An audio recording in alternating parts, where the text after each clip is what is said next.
What's going on, everybody? Welcome back to the ZnZerna Music Hour. I'm your host, PT Burnem, and we are here courtesy of Cold Rhymes Records. Shoutouts to Dan Keach. And while I'm at it, shoutouts to Erica P. Uh, Getting these things moving, taking care of so many things behind the scenes.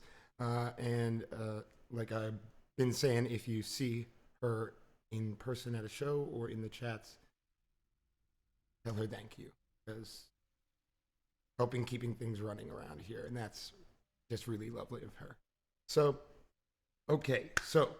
I also want to say thank you to the folks who have recently signed on to the Patreon. It's really encouraging to have y'all on board. Just Cat Dream. And, I wanted to show you all this. So, you've seen it in pictures. But my friend, Steve Sherman, he created this stuffed tribute to the Zerna. And he works with me. Well, he worked with me. He's out for a while, but he worked with me and he created this tribute. It's really, really awesome to work with folks that appreciate and will reiterate art. And yeah, so that's what's going on with me. Sipping on a little bit of coffee and getting these Zernas moving. I hope that y'all are having an excellent Tuesday. And tonight is really special because on the ZnZerna Music Hour tonight, we are going to go into some synthesis basics. And to do that, we are going to use one of my favorite tools, the synthesizer that got me into modular synthesis, which is the No Coast by MakeNoise. Now, the No Coast is a semi-modular synth. Now, what that means is that it is routed to make sound right out of the box, but it can also be broken into with patch cables, as opposed to a fully modular synthesizer or module, which does not make any sound or operate until you start to patch it. I am going to talk about the difference between analog and digital synthesis, which is a lot less of a difference than most people think, I think, when they hear people debating as to whether one or the other is better. Anything is good. One of the most impressive beat makers I know, one of the most incredible producers, is from Crunkwitch, a band called Crunkwitch, and Brandon. He makes incredible sounds with a really outdated sort of sequencer, and I believe that it's a tracker. They're coming back into style a little bit, but yeah, it's basically like a list. It's like an organization of sounds by list. But this thing is an old tool, but he's making incredible sounds, much more futuristic, basically, than what I'm making currently here with these modular synthesizers and stuff. So whatever tool gets you where you want to be is the tool to use. But I will explain the differences between analog, digital, and I think it's worth explaining the difference between analog and modular synthesis, which is a type of synthesis that includes both analog and digital, but tends to lean analog. Now, in addition to thanking Erica for her hard work making everything happen behind the scenes, I wanted to show you the fruits of our labor, which are these shirts. I'm particularly happy with the tiny Zerna and the ZnZerna logo. It's all coming out real great. And if you're following on the Patreon, you know that with the apparel that we're going to be doing, the fabric, the cloth, is what's most important to me. The printing can be done in a number of ways, but if it's not good, soft, and well-fitting cloth, then I just don't think it's worth doing at all. So we have those. They are limited in number, and I wanted to show them off here first for everybody who's joining us weekly. And I will let the general populace know, maybe beginning of the new year, but until then, they're exclusively available to the people that know me in person and all of you guys. So, okay. And as usual, I think we've got this sound pretty much under control. But as usual, if you are getting some crazy sound, let me know. Also, you know, head check who all's in here. Hey, what's up? Is Woogie with you?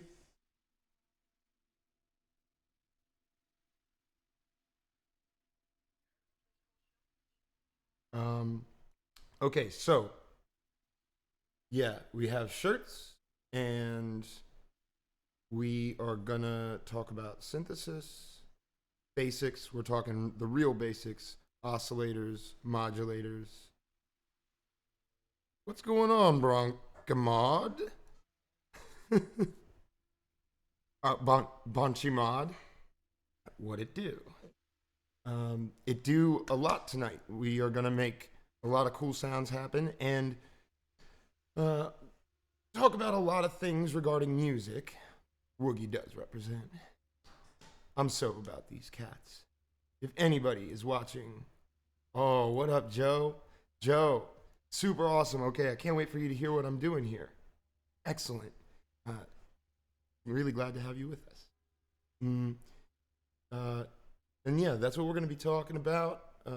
Basically, we're going to be talking about oscillators, what they are, and modulators, both envelopes and LFOs, which are basically just looping simple envelopes. That's one of the cool things about synthesis, is once you get your head wrapped around it, everything is the same, basically. So we're going to get into that, and we're going to get into a little bit about distortion and harmonics. So before all that, keep things on a nice even keel. We're going to do about a minute of just settle in and breathe and hang out for a moment. Get into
My bad. Thanks, Joe. Okay, so welcome back. We got this little EQ popping up over here to represent some of the frequencies that we're hearing. And we're going to get into a little bit about synthesis. And before we do, I'm going to explain a little bit about analog, digital, and briefly modular synthesis. Now, there's a lot of argument about digital and analog as to which sounds better, and the analog side will argue that they can hear things like warmth and girth and thickness, or, you know, various things. And most of that is nonsense. There's various scientific studies. There's a lot of facts out there on YouTube. It's mostly nonsense. The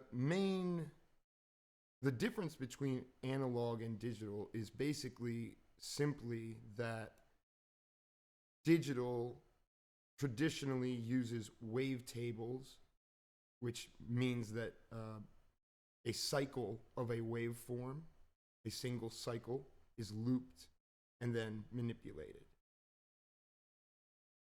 With an analog synthesizer, what you're doing is hitting an oscillator with electricity, which causes it to vibrate between two states very rapidly. Usually as you increase voltage, the pitch goes up. As you decrease voltage, the pitch goes down, and the oscillator is calibrated to go up a certain amount with a certain amount of voltage. Most modular synthesizers use 1 volt per octave, but the Russian box from Soma, you know, uses, I believe it's 10 volts, or no, it's some other standard. So it doesn't always use the same standard, but mostly 1 volt per octave, and that's how you control the pitch. In a strictly analog synthesizer, mostly you'll probably be controlling it with MIDI, no matter what. MIDI is a long-held standard. They're talking about replacing it with MIDI too, but it doesn't even matter. MIDI is a very, very powerful way to control a synthesizer. We will be controlling the no coast, which is possible to be controlled simply through modular analog signals. Today, we will be controlling it with MIDI. So we will be sending it pitch and note duration information from the OPZ over here, which I've used to sequence it, which I will play in a moment.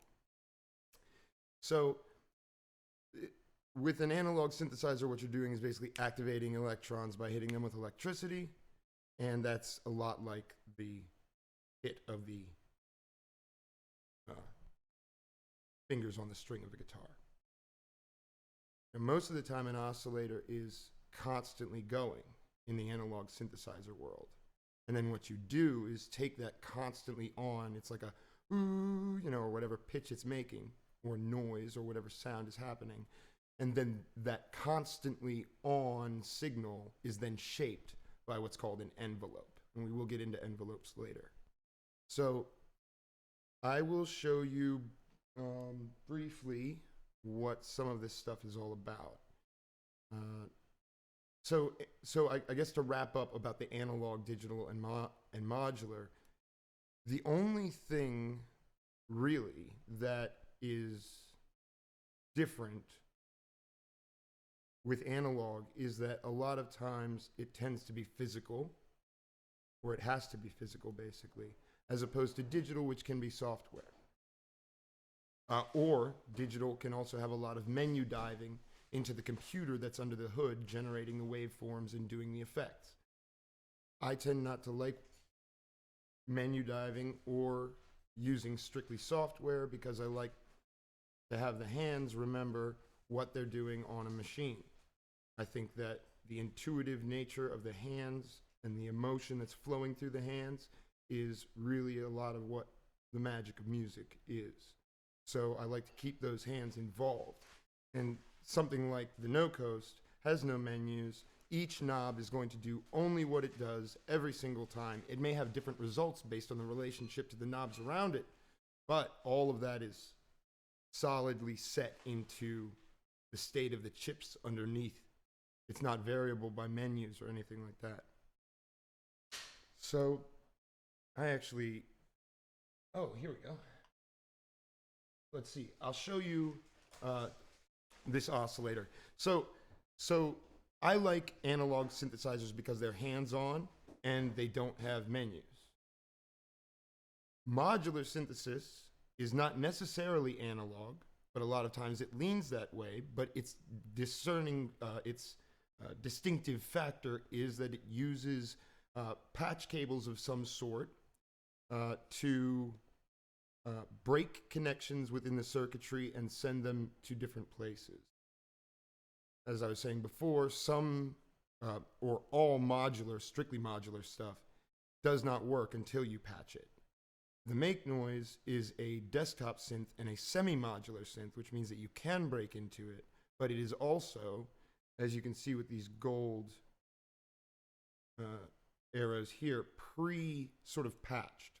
It's got pre-existing lines that run inside. And you can break them with patch cables, which I'm about to do right now, to show you this oscillator. This is the sound of a triangle wave oscillator coming in. Wait. All right, I see. I will send it a signal. What I'm about to do is I'm sending it a voltage to open up the dynamic circuit. And that's the sound of a triangle wave. That's right, switchboard ethics. There's a lot involved. So this is just basically sending a voltage that I can control, and which is indicated by the green light there. And the brighter it is, the stronger it is. And that's just always happening under the hood. We can always also tap into the square wave. Now notice, there's a slight difference in the sound.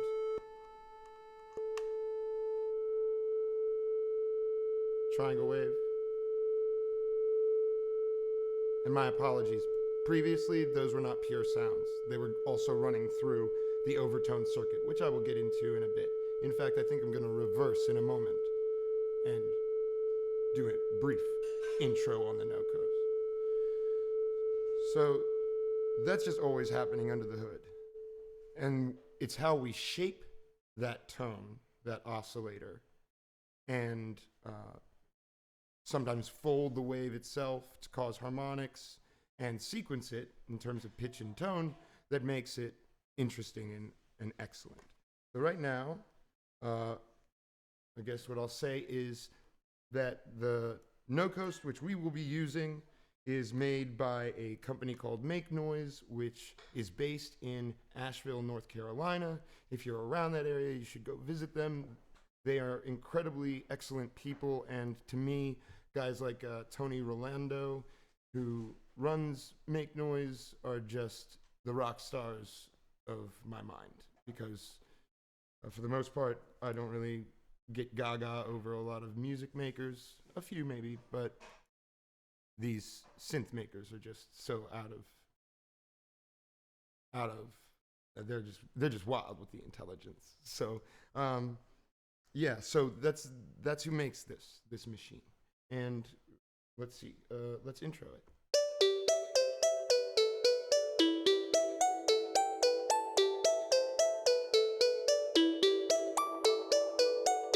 Yeah, Asheville.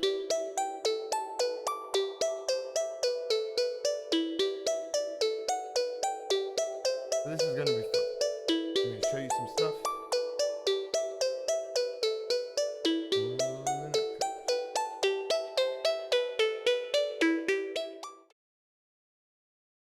And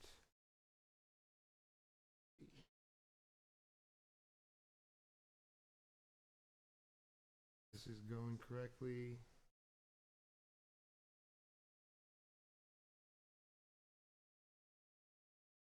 Okay, I think that it is.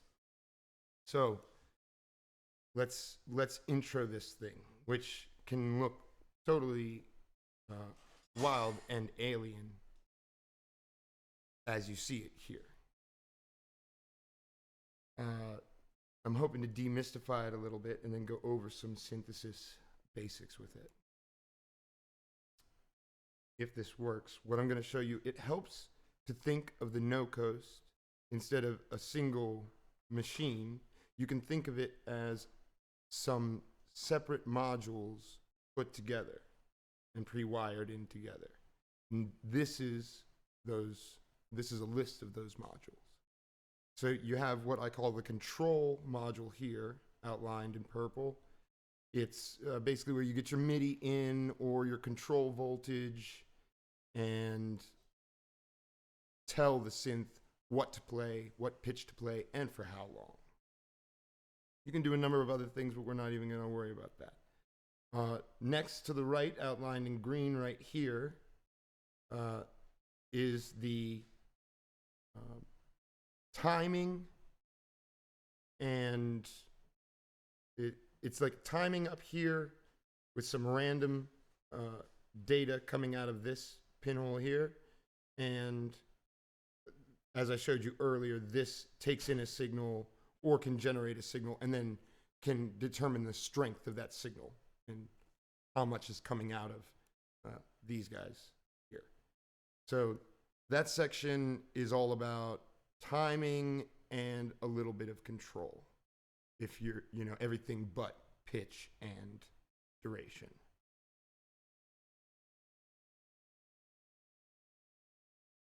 On the next panel, what we've got is the oscillator itself, which I will definitely be getting into. It is the main sound generating source and generates a triangle wave and a corresponding square wave. The difference between the two is slight and subtle without any further modulation, but once you start to break it up and distort it and fold it, the difference can be quite stark between those two types of waveforms. You've got a little fine-tuning knob, and you've got an input here for linear FM, and that's frequency modulation. What that does is modulates the pitch of the oscillator in addition to the main pitch. You can have the main pitch at C, and then your linear FM will be vibrating that to the degree that you wish it to. You see this knob here, this is how a lot of this stuff works, is this knob will determine the strength of the signal that's coming into here that gets through. So if it's all the way counterclockwise and you've got a big signal trying to modulate the frequency of your oscillator, it won't even do a thing because you've got this thing closed off. But as you roll it up, it will allow the signal to pass through.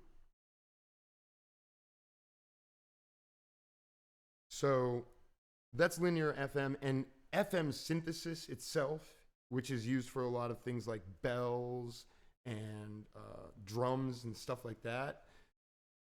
It's its own whole, you could do a whole 5-hour thing on it and still not cover everything at all. So FM synthesis is very fascinating and very complex, actually. It's a lot more complex than, say, additive synthesis or subtractive synthesis, which I should probably go over a little bit right now, because the no-coast, it's called no-coast because it proclaims to be neither East Coast or West Coast, the difference being a brief history lesson. So on the East Coast, back in the day, you had Bob Moog, and on the West Coast, you had Buchla. John Buchla? Anyways, now Mr. Buchla, he's building synthesizers, and so is Moog. And Moog wants them to be as playable for for bands to get into synthesis, keyboardists, as possible. So he outfits his synthesizers with keyboards and gears that towards, the translation of what the main kind of music at the time, like rock music, into synth stuff. This happened big time with Bachmann Turner Overdrive, and there's another one, but I'll think of it in a bit. So you've got those synthesizers making their way into bands because they've been outfitted for that possibility with the keyboard. Buchla, on the other hand, on the West Coast, he's not really trying to do that. He was thinking not of this as a new instrument, but rather a new way of making music, a whole new genre, a whole new technique and paradigm. So, you know, which one is more effective, both are necessary and both are effective. Buchla, for me, is more fascinating because of that view of it as a new and boundless paradigm and using a lot of sequencers and stuff like that rather than keyboards. Now, the main form of East Coast synthesis is subtractive synthesis, where you start with a very rich waveform, rich in harmonics, and you chop it down through the use of filters and add to it through resonance inside of those filters, various ways of playing around with it, sculpting it down. Additive synthesis, which is most of what we're doing with the No Coast, involves taking a harmonically pure tone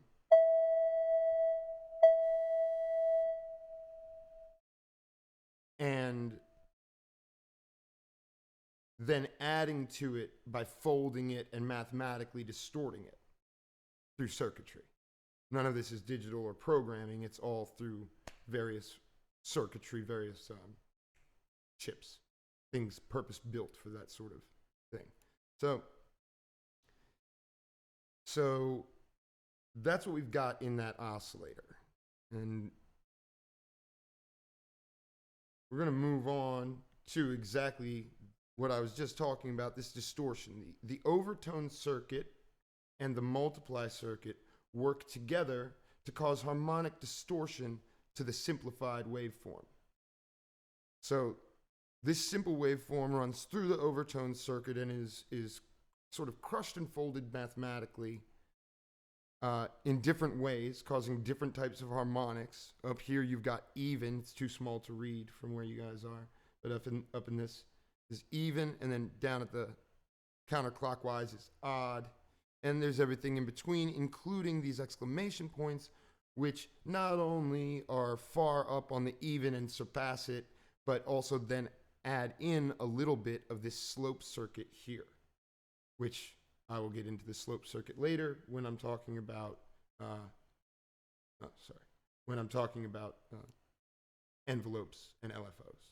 So you got the overtone and the multiply. The overtone sort of folds it up, and the multiply multiplies the number of those harmonics that are generated by the folding. So you really have a large range of timbres that you can get by running it through there. That signal is separate from the pure waveform, and they're mixed later in the mixing section, which I'll get to. The slope is what is called an envelope. An envelope, you got to think about it this way. An envelope encloses what it acts upon. That constantly vibrating oscillator, the envelope says, hey, you're not playing, I'm going to open up and close up, and that's the sound going through and then coming back down, or through, down. So the envelope, when it's acting on a sound that is audible, is opening up and allowing that sound to pass through. I'll show you more about that as I run through this stuff. The second half of the show will be mostly like the synth basics. So that is the slope circuit. The slope circuit is a rising and falling circuit, so it just causes a rising and falling voltage, the length of which can be controlled by these knobs, and the mathematical way in which it does that can be controlled by this knob here, either exponential, which causes a very quick attack and release, rise and fall, and logarithmic, which creates a very long rise and long fall, good for string sounds and things like this. Now down below that, we've got a couple of jacks that you can get in there, and you can affect things like the time of the rise and the fall. You can modulate that, cause it to be variable automatically through another set of voltage or series of voltages. So that's basically what modular synth helps you do, is to throw different variables around quickly and physically through the wires. The next section is the contour section. And that's more of a pure envelope, what's usually known as an attack, decay, sustain, release envelope. And what that has is a rising and then a fall off to a sustained position. That's the sustain. Decay is the amount of time after being sustained, once you've let go of the note, how long it takes to fade out. So the attack, the decay, the sustain, and the release. And this particular envelope circuit is a one-shot. It doesn't cycle. It just happens once when you trigger it, and you can trigger it through the gate in down here, or you can trigger it by MIDI, which is what we're going to be doing tonight. Basically, when you trigger it, it opens up and then closes again. And it does that at the speed at which you've controlled it. I'll show you in a minute. The final thing we have is the mixer section, which allows you to mix, by default, the pure tone and the fully affected overtone circuit distorted tone that we talked about earlier. And that's this knob here. That's like fully overtones, and that's just the pure tone. The dynamic circuit is interesting. It is a loudness control. You know, the further clockwise it is, the louder the sound will be, but it also acts as a very mild low-pass filter. Low-pass filters in the world of synthesizers can get very wild, with lots of resonance and insane sounds emerging from the use of them.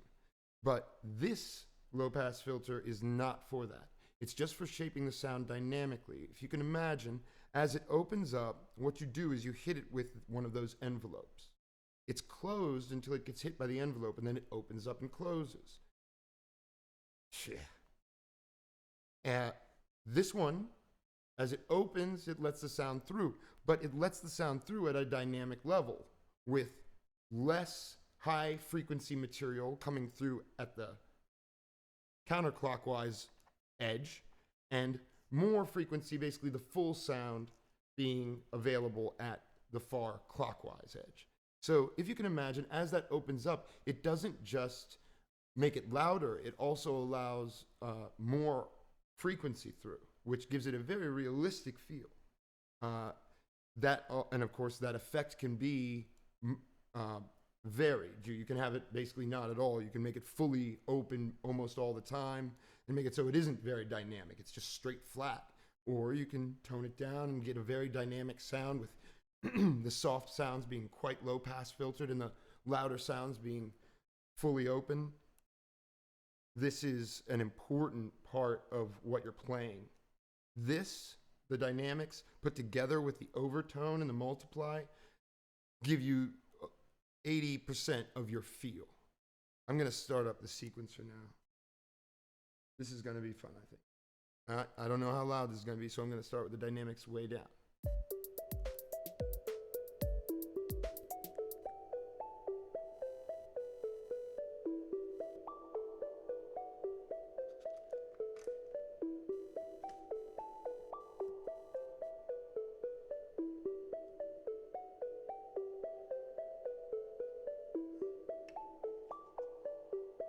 Trying with this paper to keep things visually clean.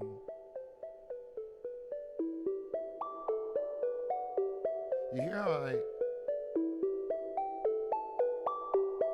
those little wow. Okay, they'll come up in a minute. When those high pitched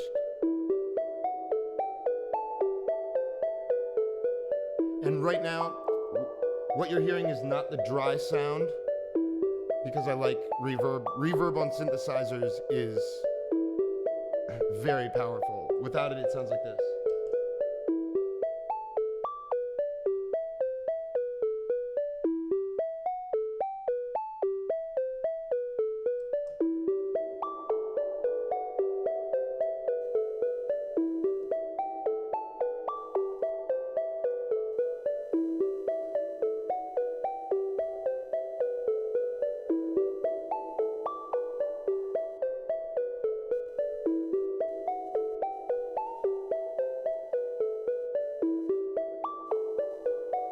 There's a small buzz coming in. I'm kind of trying to mess with it. It's all good. Okay, so what we've got is the oscillator running. You can see this MIDI in light blinking as it receives notes.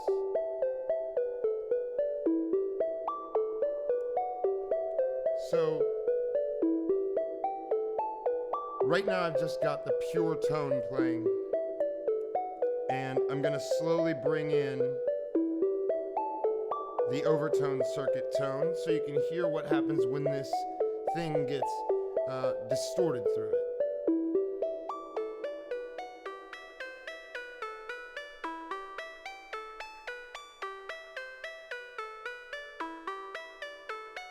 It's very thin and a little reedy. I'm going to keep it there on just that overtone. Actually, I'm going to sweep through it.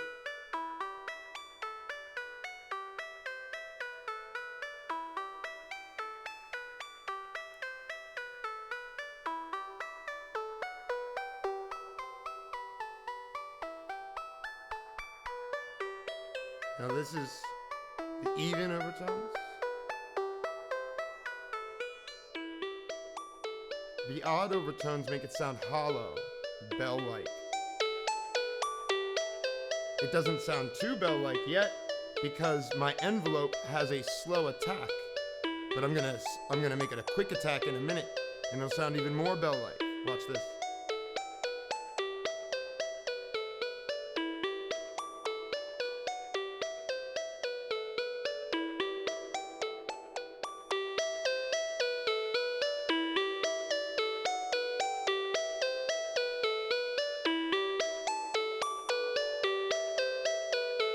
So now, what's happening is that every MIDI pulse has a number of data points, but pitch and timing are two of them. As it's getting hit, it's getting pitch data sent to the oscillator, and it's getting a hit, a trigger, sent to this contour circuit, which remember is an envelope which opens and closes. I'm now going to turn the envelope to logarithmic, which will extend it and make it sound more string-like.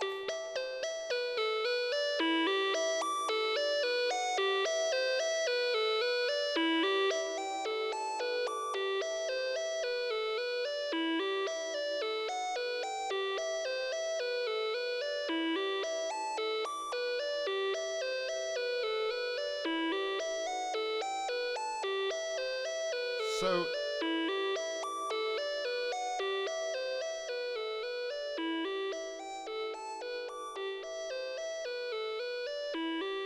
now, one thing that is happening is that because the notes are happening faster than the envelope can close, we are not hearing the full envelope happen. So I'm going to stop the sequencer.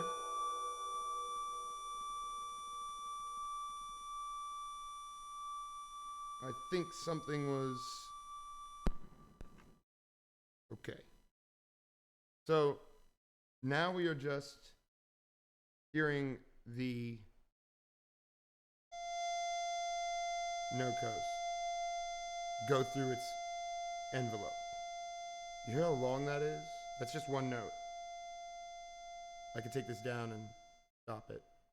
So here in the middle, And with both of these turned up quite high, you get a fade in, then a fade out.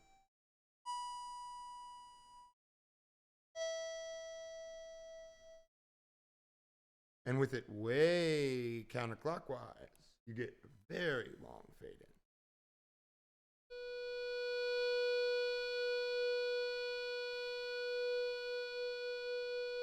in. And a long fade out, which we can take that fade out down so that it just fades in and fades out very quickly. So I've taken the decay and I've reduced it. The attack is the same. How it just disappears at the end. The reverb makes that quite dramatic as well.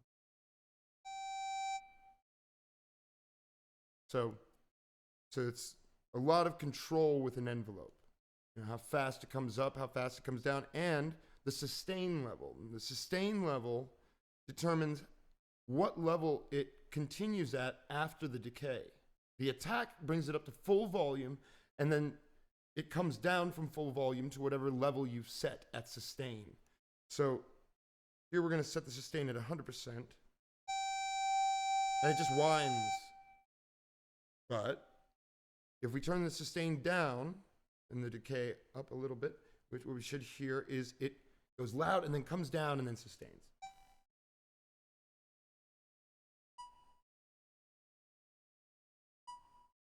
You hear how it's sustaining there at that very low level? We'll turn that up to medium. But now there's not as much of a drop off. It doesn't sound as bell-like. We're going to make that sound really bell-like like this.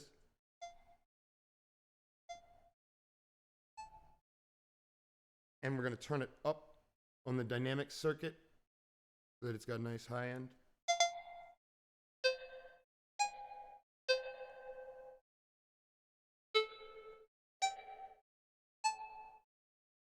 So it's got a nice little bell tone there. And we could make it even more bell-like by modulating it very quickly. In fact, we could send the slope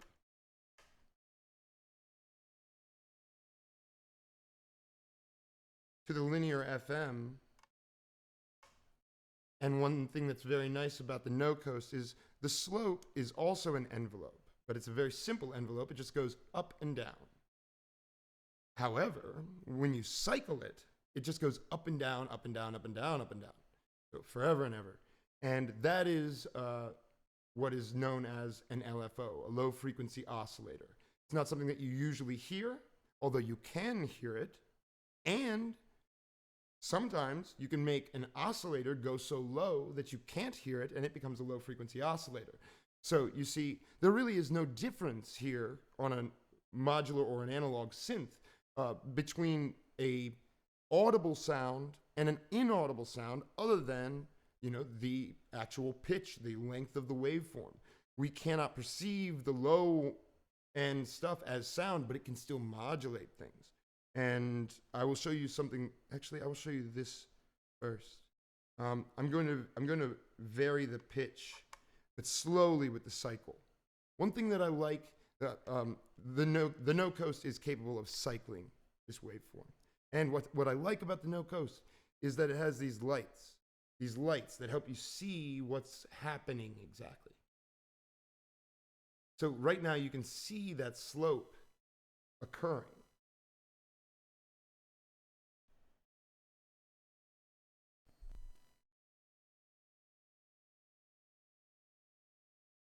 And we can make it slower,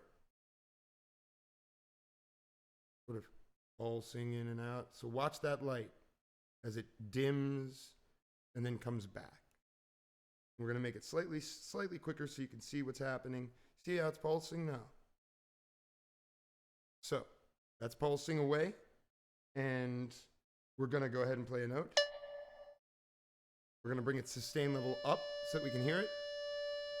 Now watch as that pulse is sent to the pitch.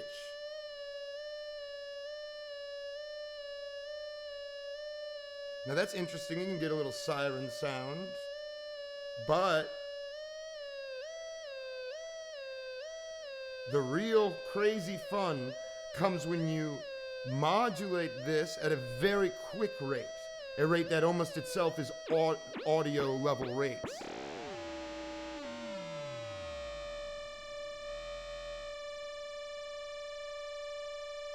You hear that?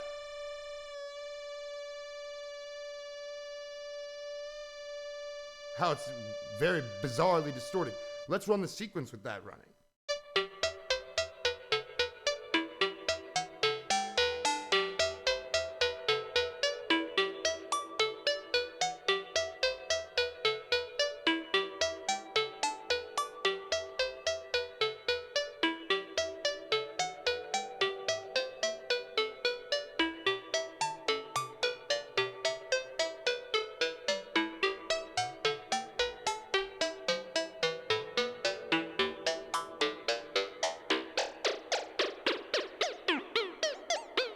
Again, we're just modulating pitch.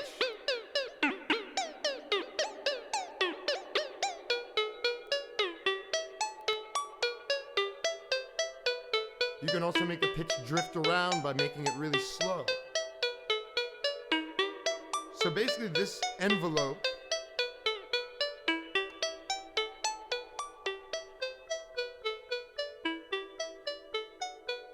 I'm gonna switch this sequence up. I don't know what I have on this other sequence. Let's see it.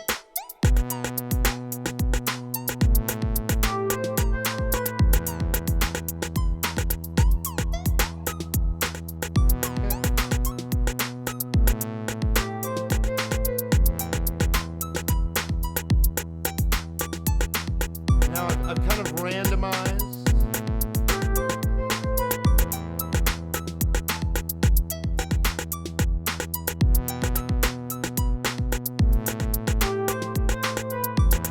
Thrown in some strings for some fun there.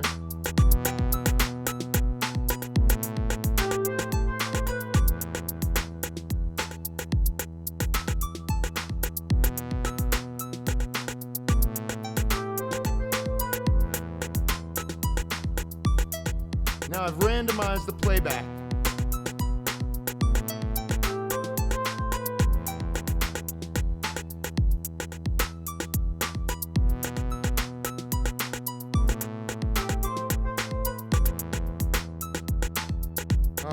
So I've randomized the playback just to keep things a little fresh.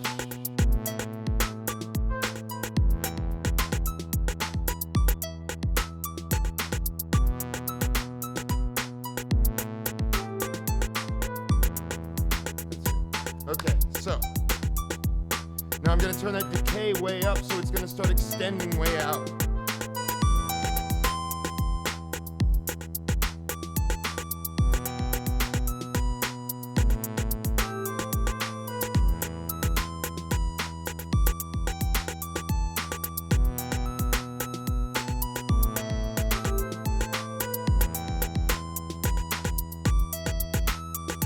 I think I'm also going to take it down so that it...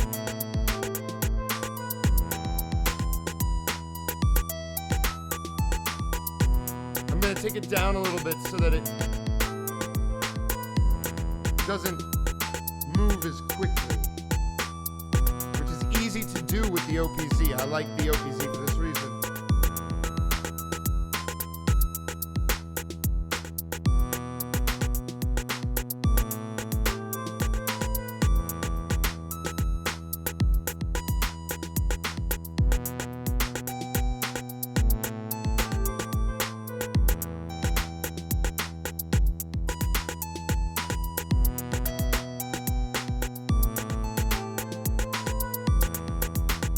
So,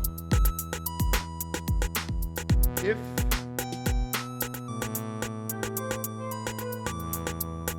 so, you've got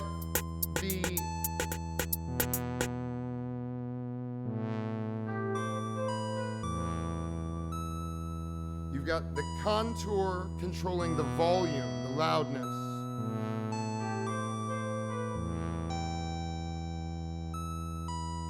And now I'm going to play with the multiply a little bit. The multiply determines the number of harmonic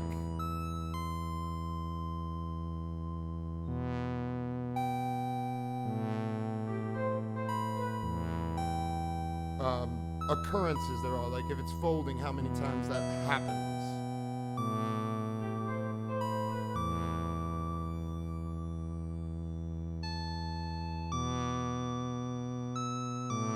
Now,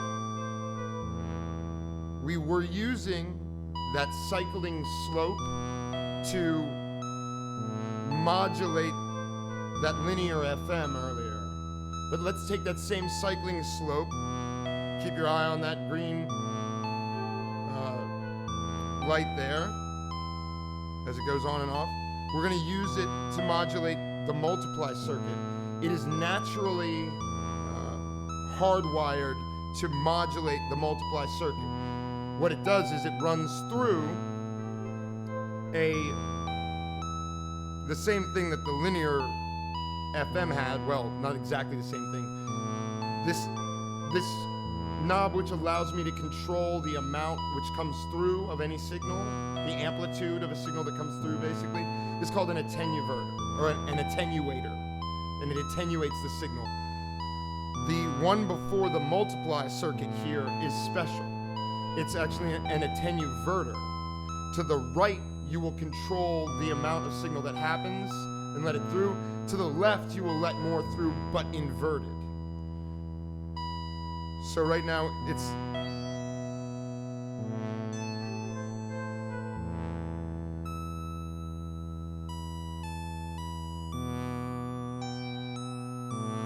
If you can see how the sound is changing as that light lights up.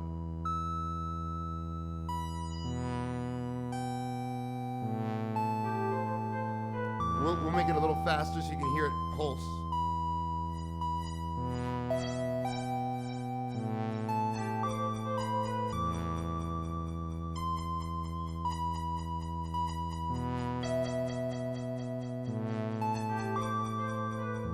And right now, it's pretty extremely modulating that. You can hear that. Let's invert it. It will basically do the same thing, but you'll, let's try to get that light going a little slower. And you see how these two lights are lighting together?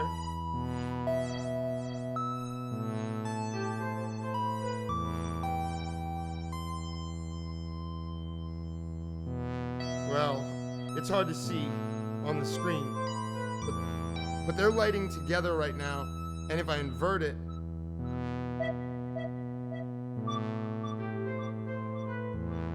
this one is lighting inverted to this one.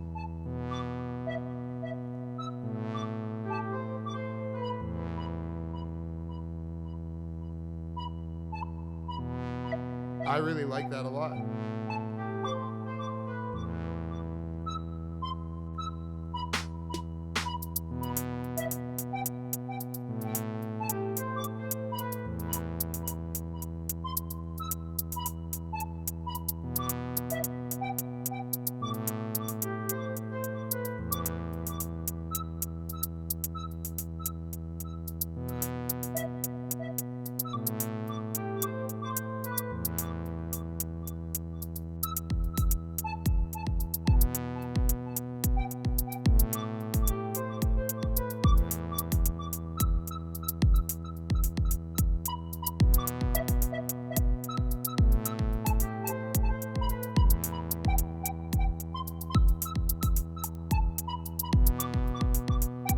Rudimentary stuff, but you can play with that timing all you want. I can make it really fast, and then it'll just have a totally different effect because it'll be so rapidly modulating it.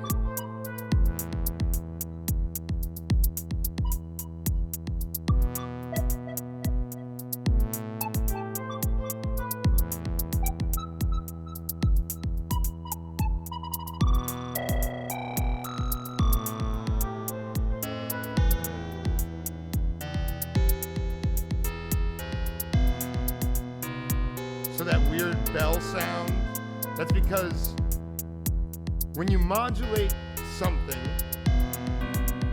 in a slow way, you can hear the individual ups and downs. But once you modulate it in a very fast way, something that would normally be audible to the human ear, if you could hear the actual frequency happening, you can't hear the actual frequency. It's just being used to modulate something else. But you can hear its effects. Crazy. Sounds like a bell, but we can take it down.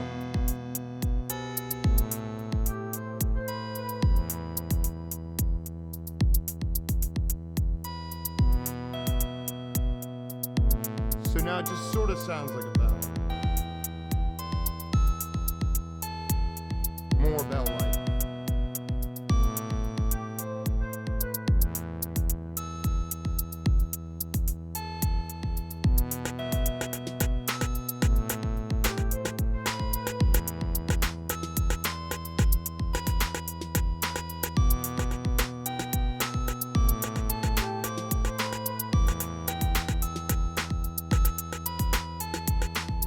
Now, something that I like about the random stuff is that, you know, a lot of this sounds like a little too hurried from one place to another, the synth line, but you can use that for ideas like, ooh, I wish it had stopped there, and then you can go back and make it do that. So,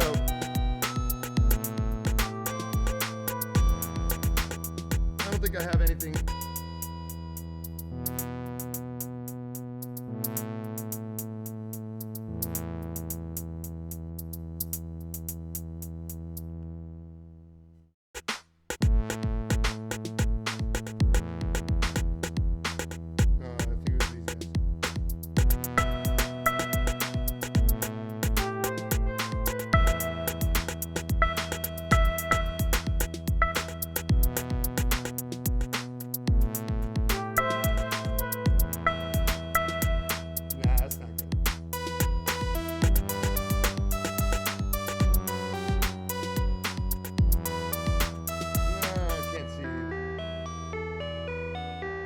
We're just gonna leave it there.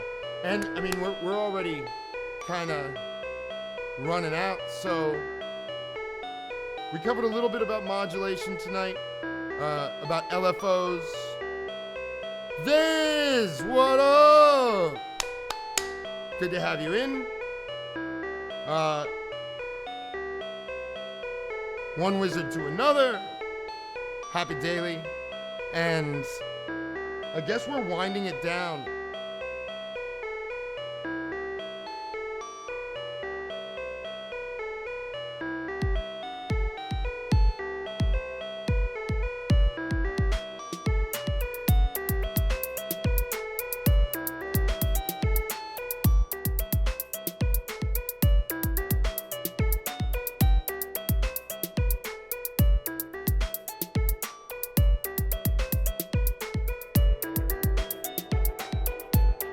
Reverb is so nice. I love reverb. If you've got a synth and you're like, oh, this just doesn't sound really good, make sure the reverb is on. Also, delay is wonderful on synth, but I didn't want to make a big deal of delay today. I just wanted to show you a little bit about modulation and sound generation as it relates to synthesizers, and the general idea of what you're doing with synthesizers, which is taking a tone, adding and subtracting harmonic content, and modulating volume, and modulating the ratios of that harmonic content and stuff like this. In this way, almost any sound can be produced.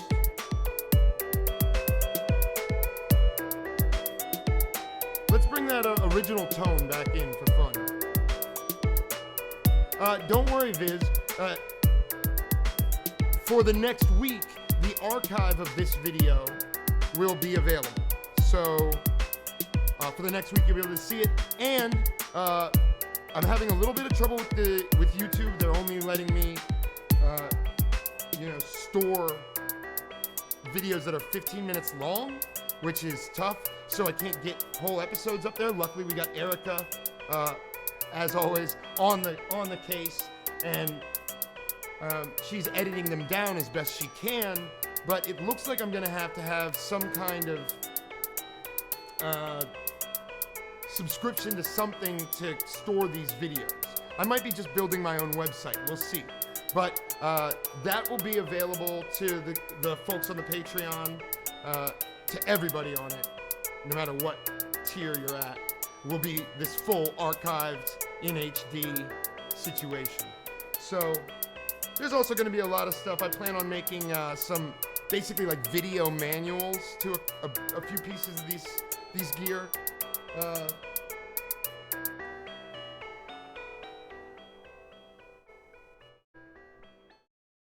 So, yeah, no worries. You can get what we were just doing for the next week.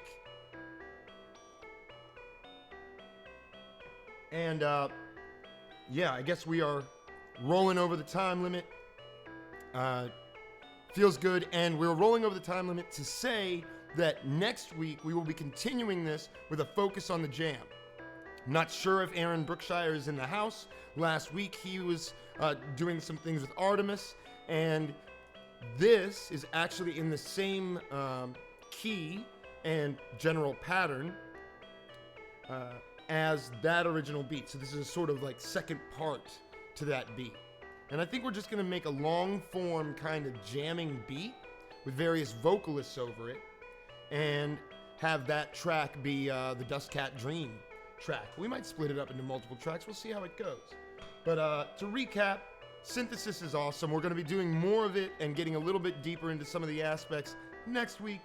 And I'm really looking forward to that. And we're going to be including the other parts of the beat that we were working with before. We're going to kind of have it all working in concert. And I'm really excited for all of that. So that will be post-holiday. Until then, like I said, shirts are available now. You can email me on how to get them. They're $13. It's dumb cheap due to... but doesn't feel cheap. It's dumb cheap, but doesn't feel cheap, thanks to Erica's wonderful efforts. So, there's that. Don't forget about the Patreon. It's patreon.com/ZnZerna if you want to contribute and help keep the lights on here at the studio, which is, you know, there's like 8 lights here. So, yeah, that's about it. Oh, and... you know, a huge thank you to everyone who is tuning in, who's on board with the Dust Cat Dream in any capacity. And it's a pleasure to be doing this weekly for y'all. The season has just begun. I'm looking forward to having a lot more fun.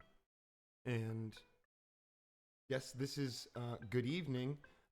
Thank you to Dan Keach, Erica, Liz. Y'all help me on a daily basis with the practical and esoteric aspects of this production. So, huge thanks. Also, thank you to all supporters. You'll all be listed here, right here at the outro. It is awesome to do this for y'all, and I will see you next week. Until then, keep your ears open, and I'll see you then.